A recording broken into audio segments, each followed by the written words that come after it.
TV Patrol. PhilHealth benefits o coverage mas gipalapdan pa. Dili tinuod nga nabangkarota ang PhilHealth apan mas gipatasan o gipalapdan pa hinuon ang mga benepisyo o coverage package niini. Kini ang gipadangat personal nga maayong balita ni Philippine Health Insurance Corporation Region 10 Regional Vice President Dario Azeron II atol sa gipagayon nga press conference sa Misamis Occidental nga gihimo sa dakbayan sa Usamis dili pa lang dugay. Siya nagkanayon nga matag Pebrero gisaulog ang National Health Insurance Month diin ang PhilHealth Insurance ana sa ika-30 nga anibersaryo sa nagdala sa timang PhilHealth at 30 panatag kami dito. Sa miaging tuig ang PhilHealth mipasalig nga mas daghan pang mga benepisyo ang mapahimudsan sa mga membro nga gilangkuban sa may napulo og tulo ka mga bag-ong benepisyo. Mao kini ang mga benepisyo nga mapahimudsan sa mas gipalambong serbisyo sa PhilHealth. Hemodialysis 144% gipunan ang coverage sa 6,350 pesos alang sa 156 ka sesyon matag tuig. Konsulta plus SGD package apil ang outpatient treatment sa TB dots, malaria o HIV/AIDS. Dengue hemorrhagic fever, severe 194% ang gidugang coverage. Kidney transplant Z benefits package gikan sa 865,000 pesos mas mitaas pa ngadto sa 2,093,000 pesos ang coverage. Cataract extraction gikan sa 16,000 pesos nahimo ng 187,100 pesos matag mata.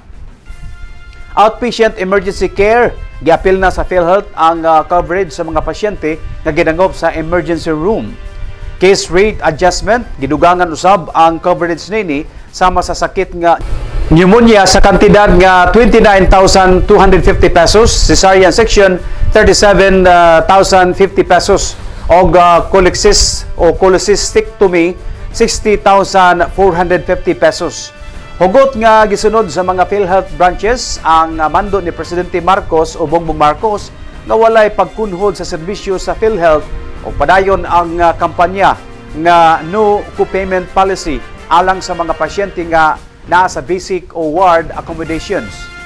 Ginasig usab sa PhilHealth ang tanang membro nga gamiton ang ilang mga benepisyo o sigurohon ang ilang kahimsog pinaagi sa preventive health programs. Number 8, para sa mga may katarata, cataract extraction po.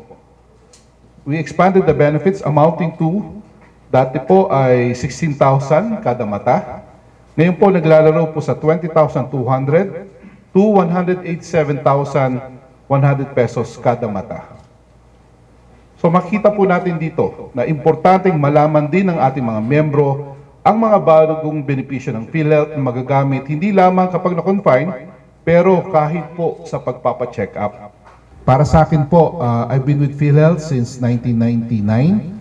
So 26 years na po. So 30 years na po ang PhilHealth. Sa totoo lang, marami pa rin po nagtatanong ng basic questions.